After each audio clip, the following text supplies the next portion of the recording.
हाँ, टॉपिक पढ़ रहे हैं अपन, vector addition. Vector addition, analytical method. Analytical method. Time pass है, 2 मिनट में आ जाएगा तुमको, मतलब समझने में बहुत आसान है। जैसे अपन मान लेते हैं कि वेक्टर ए जो है वो है ए एक्स आई प्लस ए वाई जे प्लस ए जेड के कैप। ये आई कैप, जे कैप और के कैप मैंने तुमको पहले पढ़ाए थे। 3 एक्सिस होते हैं ना, एक्स वाई जेड एक्सिस, उसके डायरेक्शन में होता है। ऐसे वेक्टर बी है, बी एक्स आई कैप प्लस बी वाई जे कैप प्लस बी जेड के कैप। और ऐसे वेक्टर सी है, सी एक्स आई कैप प्लस सी वाई जे कैप प्लस सी जेड के कैप। तो अगर अपन को जैसे फाइंड करना है ए माइनस बी प्लस सी फाइंड करना है, तो कैसे फाइंड करेंगे? ए जो है उसको लिख देंगे ऐसे कैसे, ए एक्स आई प्लस ए वाई जे प्लस ए जेड के, फिर माइनस करके बी लिख देंगे। हाँ, ये फिर बी को लिखा देते अपन, बी एक्स आई प्लस बी वाई जे प्लस बी जेड के प्लस सी को लिखते अपन सी एक्स आई सी वाई जे प्लस सी जेड के। बस करना कुछ नहीं है, आई वाले को साथ में लिखना है, फिर जे वाले को साथ में लिखना है, फिर के वाले को साथ में लिखना है। जैसे ये आई है तीनों में, उसका आई कॉमन ले लेंगे और जो है इनको लिख देंगे। ये ए एक्स है, माइनस का बी एक्स है और प्लस का सी एक्स है। फिर लिखेंगे जे कैप, जे वाले कॉमन लेंगे, ये ए वाई है, ये ब्रैकेट खुलेगा तो माइनस आएगा, तो माइनस का बी वाई है और ये प्लस का सी वाई है। ऐसे ही इनमें से के कैप कॉमन लेंगे, तो ये है ए जेड, यह है बी माइनस का बी जेड और यह है प्लस का सी जेड। बस ऐसा सिंपल से अपन को प्लस माइनस करना है, तो कोई भी चीज़ अपन आराम से कर सकते हैं इसको। अब ये एग्जाम्पल 4.2 है, ये बहुत ही मतलब थ्योरी में कंसिडर करना चाहिए इसको, और बहुत ही इम्पोर्टेंट है अपने लिए। यह है find magnitude and direction, find magnitude and direction, find magnitude and direction of resultant of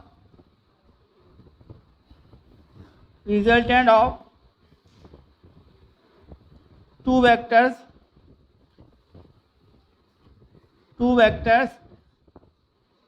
A and B in term of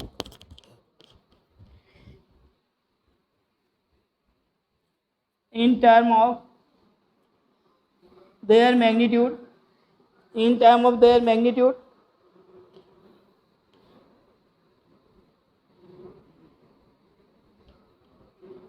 and angle theta। Example को थ्योरी जैसे ही मानना, ठीक है ना। इसका जो रिजल्ट आएंगे उसको याद भी रखना है, न्यूमेरिकल में डायरेक्ट अप्लाई भी करेंगे अपन इसको।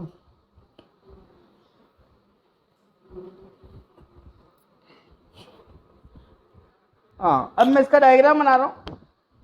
तो ये डायग्राम है, ये वेक्टर ए है, ठीक है, और यह वेक्टर बी है। इसको अपन ने रिप्रेजेंट किया ओ पी, और इसको एस से रिप्रेजेंट किया। ठीक है, इन दोनों के बीच में जो एंगल है वो थीटा है। थीटा जब अपन एंगल लेते हैं तो दोनों आउटसाइड जाते हुए वाले को एंगल मानेंगे अपन। जैसे ये भी बाहर जा रहा है, ये भी बाहर जा रहा है, एक अंदर आ रहा है और एक बाहर जा रहा हो तो वो नहीं लेना है, दोनों बाहर जा रहे हो तो लेना है। ठीक है, दोनों अंदर हो तब भी हो सकता है, पर तुम प्रैक्टिस रखो दोनों बाहर जाते हुए हो तो। अब पैरेललोग्राम कंप्लीट करते हैं अपन। ये पैरेललोग्राम कंप्लीट कर रहे हैं, ये पैरेललोग्राम कंप्लीट किया तो ये जो आएगा यहाँ पे, ये इन दोनों का रिजल्टेंट कहलाएगा, ए और बी का। क्योंकि डायगोनल जो होता है ना पैरेललोग्राम का, जहाँ से वेक्टर स्टार्ट हो वहीं से निकल रहा है, तो ये जो डायगोनल है ये रिजल्टेंट को शो करता है, ये रिजल्टेंट आर। अब अपन एक तो निकालना चाह रहे आर का मैग्नीट्यूड निकालेंगे ए और बी की टर्म में, और एक ये एंगल निकालना अपन को एल्फा, कि ये एंगल कितना है। ये दो चीज़ें अपन को फाइंड करनी है। तो अपन इसमें कंस्ट्रक्शन करते हैं, इसको तो बड़ी डार्क बना लो। ये वाला वेक्टर बी है तो ये भी वेक्टर बी रहेगा, ये भी वेक्टर बी ही है। इसका नाम दे देते हैं, क्यों नाम देते हैं। अब मैं इसको आगे बढ़ा रहा हूँ ऐसे यूँ, तो देखो ये एंगल अगर थीटा है तो ये एंगल भी थीटा ही रहेगा ना, करस्पॉन्डिंग एंगल। मैथ्स में पढ़ते थे अपन। यहाँ से मैं तो परपेंडिकुलर ड्रॉ कर रहा हूँ, ये परपेंडिकुलर ड्रॉ किया, मान लेते ये एम पे मीट हुआ। ठीक है, अब मैं डेरिवेशन कर रहा हूँ, पहले थोड़ी सी लैंग्वेज लिख देता हूँ। तो ये ए और बी जो है ये डिनोट किए जा रहे हैं वेक्टर, तो ओ पी और ओ एस से डिनोट किया। अब लैंग्वेज लिख रहा हूँ है ना, vector A and vector B are denoted by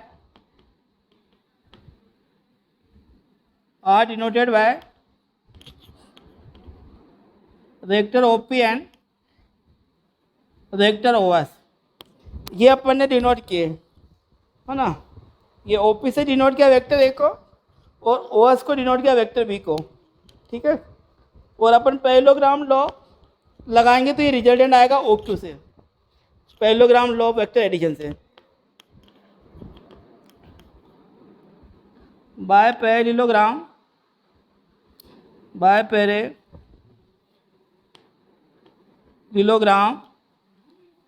law of vector addition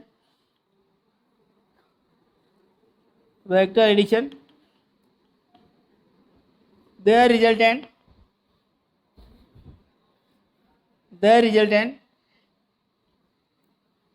जो इनका रिजल्टेंट है जिसको अपन ने आर नाम दिया है, is shown by diagonal O Q,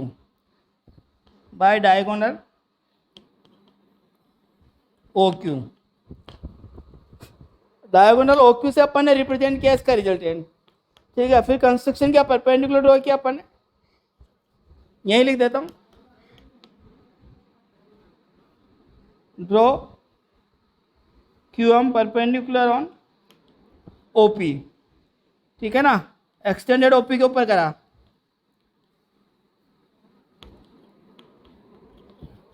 तो ये अपन ने ड्रॉ किया Q M perpendicular on O P, extended के ऊपर ड्रॉ किया। अब अपन देखते हैं angle S O P theta है और ये क्यू पी एम भी थीटा है। Angle S O P equal to theta equal to angle Q P M. ठीक है ना, कोरस्पॉन्डिंग एंगल बोलेंगे इसको। ये हो गया कोरस्पॉन्डिंग एंगल। अब अपन इस ट्रायंगल के अंदर साइन थीटा और कोस थीटा यूज करेंगे। इस ट्रायंगल में राइट एंगल ट्रायंगल में लगाते हैं अपन।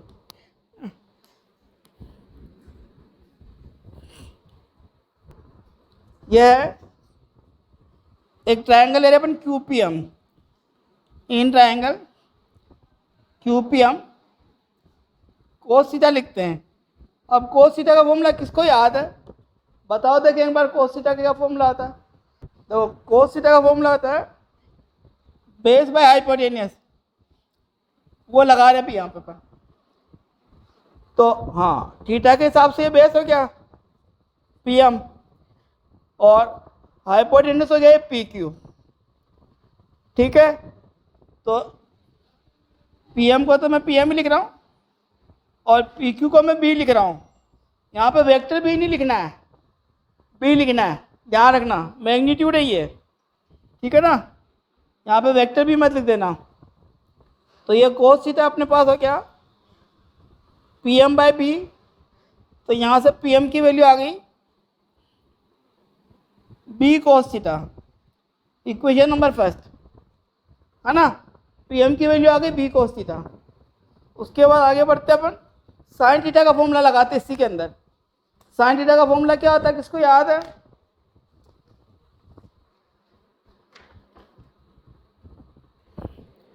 साइन थीटा लगा रहे हैं हम। साइन थीटा होता है परपेंडिकुलर बाय हाइपोटेन्यूस। तो इस थीटा के हिसाब से ये परपेंडिकुलर हो जाएगा क्यू एम, ये हो गया क्यू एम, और हाइपोटेन्यूस ये पी क्यू ही रहेगा, ये पी क्यू ही रहेगा। तो यहाँ से अपन फिर निकालेंगे क्यू एम को, तो मैं क्यू एम लिख देता हूँ और पी क्यू को मैं लिख रहा हूँ बी। वेक्टर नहीं लिखना है यहाँ पे भी, ठीक है ना। तो ये साइन थीटा अपने पास आ गया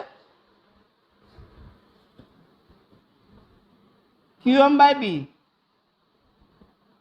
तो यहाँ से क्यू एम की वैल्यू आ गई है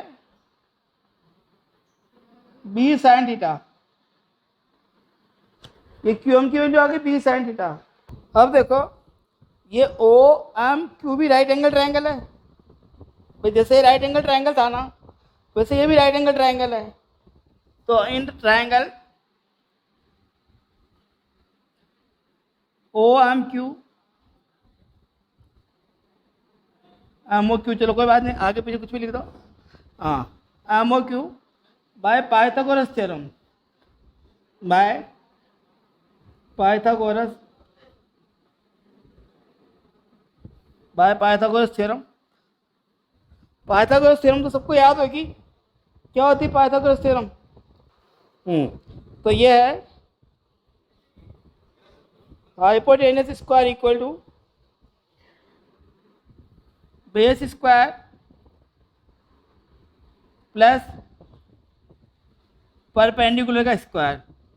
अब मेरे को डायग्राम पिछले पेज पे तो बार बार आगे पीछे दिखाना पड़ेगा तुमको। तो देखते अपन, ये हाइपोटेन्यूस है, ये बेस है और ये परपेंडिकुलर है, ठीक है ना। O Q square equal to O M square plus Q M square. ये डायग्राम बना हुआ है, वापस बना देता हूँ मैं तुम्हारे लिए।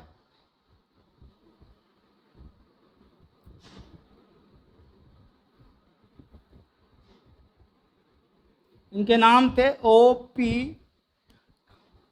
क्यू एस, इधर था आर, इधर था बी, यहाँ ए, ये एम परपेंडिकुलर है, ठीक है ना। यहाँ तक अपन ने पढ़ लिया था। और ये एंगल थीटा था और ये अल्फा और ये एंगल थीटा। हाँ, तो हाइपोटेन्यूस अपने पास ओ क्यू, तो यहाँ लिख देंगे अपन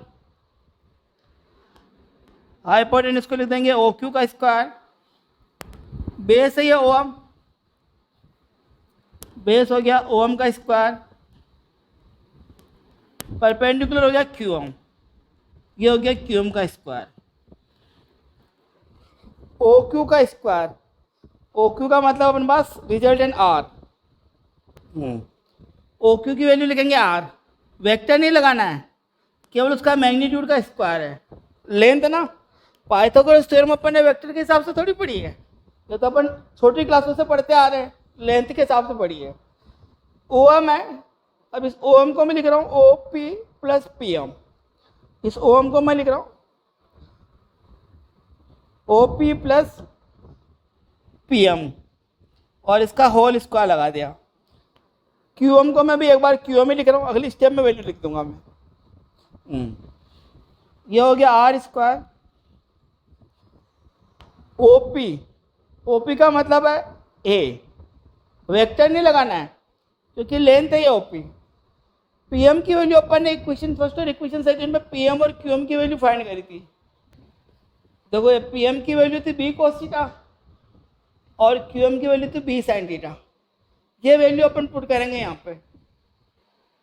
हाँ, तो पीएम की वैल्यू मैंने बताई थी तुमको, ये वेक्टर बी था, तो पीएम था अपने पास बी cos थीटा और क्यूएम था अपने पास बी sin थीटा। अब एक आइडेंटिटी होती है, साइड में लिख देता हूँ मैं बात, ए प्लस बी के होल स्क्वायर की आइडेंटिटी सबको याद होनी चाहिए। A square plus 2ab plus B square, ये आइडेंटिटी अपन यहाँ अप्लाई करेंगे। तो ये हो जाएगा आर स्क्वायर इक्वल टू, इसमें लगा रहे ए प्लस ये पूरा बी है, तो ये हो जाएगा A square plus 2a into B plus इसका स्क्वायर बी cos थीटा का स्क्वायर और प्लस ये बचा हुआ बी sin थीटा का स्क्वायर, यानी कि B square sin square theta. अब नेक्स्ट स्टेप लिखते हैं, आर स्क्वायर इक्वल टू है A square plus 2ab cos theta plus ये हो जाएगा B square cos square theta और प्लस है ये B square sin square theta. फिर नेक्स्ट स्टेप लिखते हैं, R square equal to A square plus 2ab cos theta plus इनमें से कॉमन आएगा बी स्क्वायर कॉमन आ गया, ये हो गया cos square theta plus sin square theta. ये आइडेंटिटी 10th क्लास में पढ़ते हैं कि इसकी वैल्यू 1 होती है, तो यहाँ 1 लिख देंगे। तो ये हो जाएगा R square equal to A square plus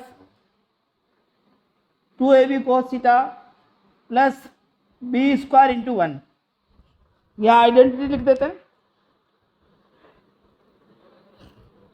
sin square theta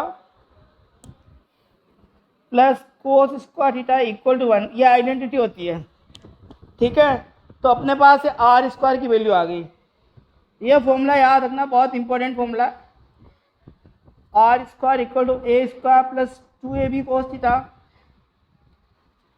plus B square, और चाहो तो इसको दोनों तरफ रूट लेके अपन ऐसे भी लिख सकते हैं, R equal to root A square plus 2ab cos theta plus B square. दोनों रिजल्ट काम आते हैं, दोनों फॉर्म में से कोई सा भी फॉर्म याद रखो, तुम्हारी इच्छा है। अब मेरे को एक निकालना था एंगल, ये एंगल निकालना अल्फा, तो मैं यहाँ पे tan अल्फा लगाऊंगा। ठीक है ना, tan अल्फा लगा रहा हूँ मैं। अब यहाँ पर हम फॉर्मूला लगा रहे हैं tan अल्फा का, वही ट्रायंगल ले रहे हैं अपन, in triangle OMQ, in triangle OMQ tan alpha का एंगल लिख रहे हैं परपेंडिकुलर अपॉन बेस। देखो ट्रायंगल ये वाला ही लेना पड़ेगा अपन को, 90 डिग्री वाला हो जाओ। अपन बोले कि इस ट्रायंगल में tan अल्फा लगा तो नहीं लगा सकते, 90 डिग्री वाला लेना पड़ता है, राइट एंगल ट्रायंगल लेना पड़ता है ना। OMQ लिया अपन ने, तो परपेंडिकुलर हो गया QM और बेस हो गया OM। QM को भी मैं एक बार ऐसे लिख रहा हूँ, OM को मैं लिख रहा हूँ OP प्लस PM, ये लिखा मैंने OP प्लस PM। थोड़ी देर पहले भी मैंने ये लिखा था। QM की वैल्यू अपन ने क्वेश्चन फर्स्ट में निकाली थी, PM और QM की। PM वाला तो cos था और QM वाला sin था, थीटा के साथ cos आता है, ध्यान रखा करो। तो QM को लिख रहा हूँ मैं B sin थीटा, OP को लिख रहा हूँ मैं A और PM को लिख रहा हूँ B cos थीटा। ये मेरे को टेन अल्फ़ा की वैल्यू आ गई है। ये फॉर्मूला मेरे को याद रखना है, बहुत ही इंपॉर्टेंट फॉर्मूला है ये, ठीक है। इसके अलावा क्या है, एक फॉर्मूला और तुम्हारे एग्जाम्पल में दे रखा है, वो भी समझा देता हूँ मैं। एक कंसेप्ट बताते पहले। कंसेप्ट है साइन फॉर्मूला। साइन फॉर्मूला क्या होता है पहले वो समझते हैं। जैसे अगर ये ट्रायंगल दे रखा अपन को ए बी सी, ए के अपोजिट साइड को अपन ए से डिनोट करते हैं, बी के अपोजिट साइड को बी से, और सी के अपोजिट साइड को सी से डिनोट करते हैं। फॉर्मूला होता है A upon sine A equal to B upon sine B equal to C upon sine C. ये साइन फॉर्मूला कहलाता है, ठीक है ना। अब कई बार ये क्वेश्चन इसमें यूज करते ही है। यहाँ पे साइन फॉर्मूला कैसे लगाते तो सिखा देता हूँ एक बार, जो इन्होंने लगा रखा है। देखो अपना वो जो डायग्राम था, उस डायग्राम के बेस पे वापस बता रहा हूँ। डायग्राम का मैं एक पार्ट ही लिख रहा हूँ तो मेरे काम आ रहा है अभी। यहाँ पे ये अल्फा है, ये ओ है, ये पी है, ये क्यू है। इसको अल्फा नाम दिया, इसको अपन बीटा नाम दे रहे हैं। और यहाँ पे इधर थीटा था, तो ये वाला एंगल जो हो जाएगा वो हो जाएगा 180 माइनस थीटा। कहीं ज़्यादा यूज करेंगे नहीं अपन, पर दे रखा है इसलिए मैं बता रहा हूँ।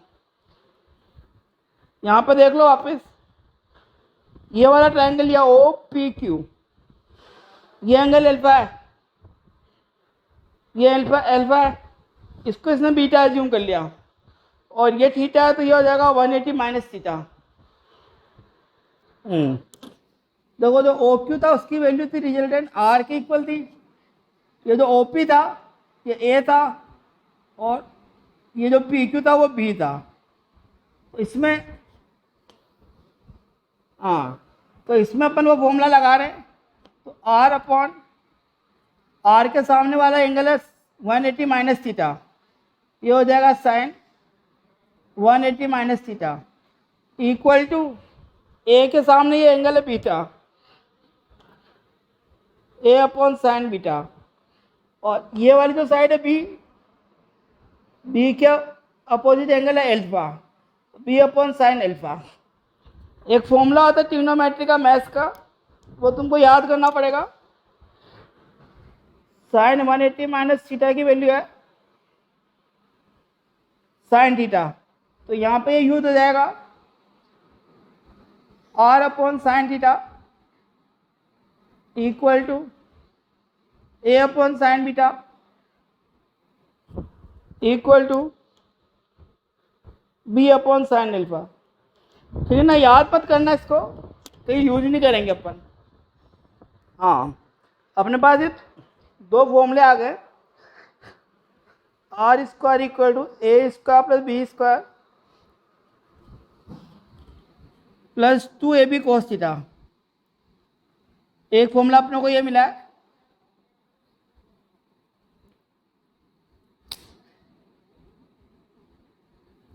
और एक tan अल्फा का फॉर्मूला मिला है,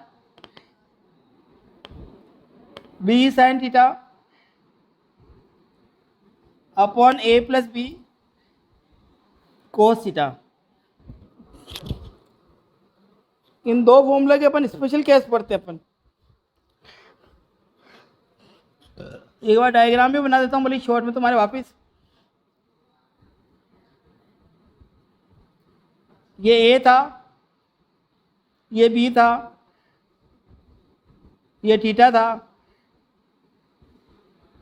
ये आर था, और ये एंगल अल्फा था। यहाँ तक अपन ने पढ़ लिया था। अब मैं स्पेशल केस फर्स्ट ले रहा हूँ, स्पेशल केस फर्स्ट। अगर मैं थीटा को 0 डिग्री लूँ, थीटा इक्वल टू 0 डिग्री, तो तुमको वैल्यू याद होनी चाहिए। कोस 0 की वैल्यू होती है 1 और साइन 0 की वैल्यू होती है 0। साइन 0 डिग्री की वैल्यू होती है 0। तो यहाँ पुट करेंगे अपन वैल्यू को, तो आर स्क्वायर हो जाएगा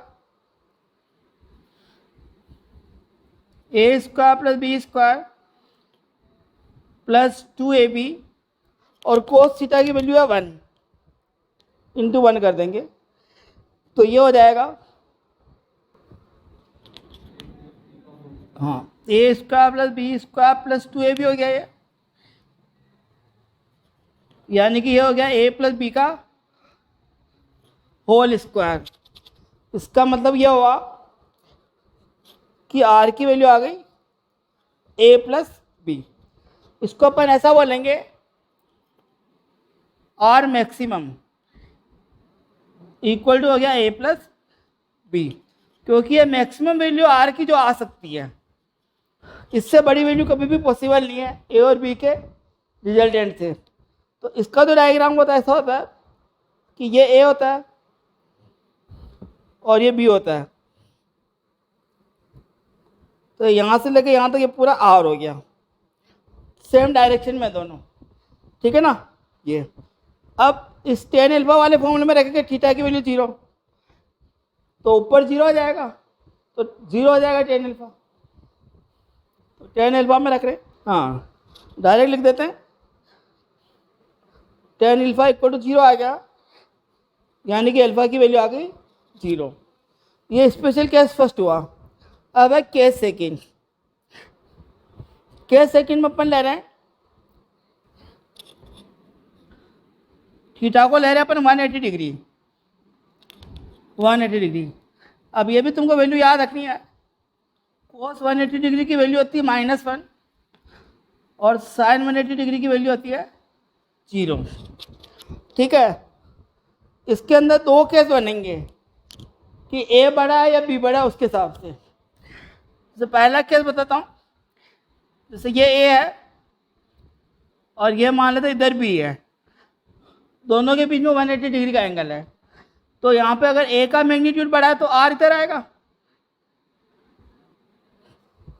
ठीक है ना भाई। अगर ए बड़ा बी से तो दोनों का रिजल्टेंट इधर आएगा, रिजल्टेंट इधर आया, और यहाँ पे आर की वैल्यू हो जाएगी ए माइनस बी और एल्फा की वैल्यू हो जाएगी 0। ये वाला केस है कि ए का मैग्नीट्यूड जो है वो ग्रेटर देन है बी के मैग्नीट्यूड से। पहले इस केस को करेंगे, फिर सेकंड केस में समझा देता हूँ। हाँ, इसी का सेकंड केस है कि जैसे मान लेते हैं अपन कि ये ए है और बी ये है, मैग्नीट्यूड ऑफ बी जो है वो ग्रेटर देन है मैग्नीट्यूड ऑफ ए से, तो रिजल्टेंट इधर आएगा, ठीक है ना। रिजल्टेंट इधर आएगा, आर की वैल्यू हो जाएगी बी माइनस ए, और एंगल अपन ए से मेजर करते हैं, तो एल्फा हो जाएगा इसके अंदर 180 डिग्री, ठीक है ना। ऐसा सीधा सीधा याद रखना है। मैं यहाँ फॉर्मूले से भी निकाल देता हूँ। तो आर स्क्वायर का फॉर्मूला है A square plus B square plus 2ab cos theta, तो कोस 180 डिग्री लिख देंगे फॉर्मूले में। ये हो जाएगा A square plus B square plus 2ab, और कोस 180 की वैल्यू याद करें अभी मैंने -1।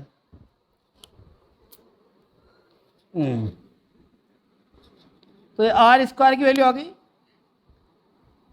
ए स्क्वायर प्लस बी स्क्वायर, ये मल्टीप्लाई होगा -1, तो -2ab आएगा, तो ये हो गया a माइनस बी का होल स्क्वायर। ये आर स्क्वायर की वैल्यू भी, तो आर की वैल्यू हो जाती है modulus of a minus B. इसका मतलब क्या है कि ये a माइनस बी रहेगा इफ a का मैग्नीट्यूड अगर ग्रेटर देन है b के मैग्नीट्यूड से, और इसकी वैल्यू b माइनस ए रहेगी इफ b का जो मैग्नीट्यूड है वो ग्रेटर देन है a के मैग्नीट्यूड से। और एंगल का मैंने पहले ही समझा था तुमको, कब 0 रहेगा और कब 180 रहेगा। हाँ, अब केस थर्ड है थीटा इक्वल टू 90 डिग्री। जैसे इधर ए है और इधर बी है और ये 90 डिग्री है, तो दोनों का रिजल्ट निकालेंगे अपन। ये आएगा आर, तो डायरेक्ट अपन पाइथागोरस थ्योरम से भी निकाल सकते हैं चाहें तो, नहीं चाहो तो कोई बात नहीं। कोस 90 की वैल्यू अपन को याद होनी चाहिए, 0 होती है, और साइन 90 की वैल्यू 1 होती है। उसी फॉर्मूले को अप्लाई करते हैं। आर इक्वल टू, ये मैंने तो पहले बताया ना, तो इसको ध्यान रखना, ये आर मिनिमम है, आर की मिनिमम वैल्यू आती है, ठीक है ना, जब थीटा 180 डिग्री होता था तब। हाँ, तो ये हो गया R square equal to A square plus B square plus 2ab cos 90। तो ये हो गया A square plus B square plus 0। तो आर स्क्वायर की वैल्यू आ गई A square plus B square. Like Pythagoras theorem, like Pythagoras theorem, ठीक है। और टेन अल्फा निकालो तो ठीक, नहीं निकालो तो ठीक। टेन अल्फा का फॉर्मूला लिख देता हूँ। बी साइन थीटा था, तो बी साइन 90 अपॉन ए प्लस बी कॉस 90। साइन 90 की वैल्यू 1 है और कोस 90 की वैल्यू 0 है, तो ये आ गया B by A, tan alpha की वैल्यू। ये 3 रिजल्ट काम आते हैं। एक रिजल्ट और रह गया, हाँ, केस 4 है कि magnitude of A equal to magnitude of B, दोनों की वैल्यू सेम है, तो आर स्क्वायर का फॉर्मूला आ जाएगा A square plus B square plus 2ab cos theta. तो ये हो जाएगा A square plus A square plus 2aa cos theta. यहाँ पे मैग्नीट्यूड ही लिखा हुआ है, तो b की वैल्यू लिख दी मैंने यहाँ पे a, तो ए स्क्वायर प्लस ए स्क्वायर हो जाएगा 2a square plus 2a square cos theta. ये क्या ऑब्जेक्टिव के हिसाब से करा रहा हूँ मैं, क्योंकि ऑब्जेक्टिव पेपर आएगा ना तो उसमें डायरेक्ट फॉर्मूले यूज़ करेंगे अपन ऐसे, इसके हिसाब से जरूरी तो करा रहा हूँ। बाकी एनसीईआरटी में 4 केस नहीं दे रखे, ये मैंने अपनी मर्जी से कराए। 2a स्क्वायर कॉमन आ गया, ये हो गया 1 प्लस कोस थीटा। अब ट्रिग्नोमेट्री का एक फॉर्मूला है, बायो वालों को विशेष तौर से याद रखना पड़ेगा। 1 प्लस कोस थीटा का होता है 2 कोस स्क्वायर थीटा बाई 2, ये फॉर्मूला है। ये हो सकता है नहीं भी पूछा जाए, इतना फॉर्मूला पढ़ा हुआ नहीं है तुम्हारे तो बायो वाले के, पर आगे पीछे तो याद करना ही पड़ेगा। ये हो जाएगा 2a स्क्वायर और 2 कोस स्क्वायर थीटा बाई 2, तो ये 2 और 2 मल्टीप्लाई होकर 4a square cos square theta by 2, ये वैल्यू है आर स्क्वायर की, ये आर स्क्वायर की वैल्यू है। अब दोनों तरफ स्क्वायर रूट ले लेंगे तो आर की वैल्यू आ जाएगी 2a cos theta by 2। Competition वालों के लिए काम के लिए ज़्यादा चीज़ है ये, ठीक है ना, कंपटीशन वालों के ज़्यादा काम आएगा। अब मैं टेन अल्फा का फॉर्मूला भी लगा के बता देता हूँ और डायरेक्ट रिजल्ट बता देता हूँ। हाँ, टेन अल्फा का फॉर्मूला होता है बी साइन थीटा अपॉन ए प्लस बी कोस थीटा। तो बी की वैल्यू ए रख रहे हैं, ए साइन थीटा अपॉन ए प्लस ए कोस थीटा, तो ये हो जाएगा ए साइन थीटा, इसमें से ए कॉमन आएगा 1 प्लस कोस थीटा, ए से ए कट जाएगा। अब क्या है, ये बायो वाले के लिए तो थोड़ी दिक्कत आएगी, सीधा लास्ट का रिजल्ट याद रख लेना। मैथ्स वालों को भी अभी ट्रिग्नोमेट्री पढ़ा नहीं रखी है तो उनको भी नहीं आ रहा है, तो सीधा रिजल्ट ही याद रख लेना। मैं एक बार लिख देता हूँ क्या क्या फॉर्मूला यूज हो रहे हैं। साइन थीटा का फॉर्मूला होता है 2 sine theta by 2 cos theta by 2 और 1 प्लस कोस थीटा का होता है 2 कोस स्क्वायर थीटा बाई 2। ये फॉर्मूले हैं, 2 से 2 कैंसिल, कोस थीटा बाई 2 से कोस थीटा बाई 2 कैंसिल। तो ये हो गया tan alpha equal to tan theta by 2। बस तुमको इतना याद नहीं रखना है, केवल ये याद रखना है कि अल्फा की वैल्यू हो जाएगी थीटा बाई 2। जो अपन डायरेक्ट ऐसे भी समझ सकते हैं कि अगर ये दोनों इक्वल एंगल है, दोनों सॉरी ये लेंथ इक्वल है, तो ये एंगल और ये एंगल भी इक्वल हो जाता है, ये लेंथ इक्वल है तो, ठीक है ना। तो सीधा याद रख लेंगे alpha equal to theta by 2।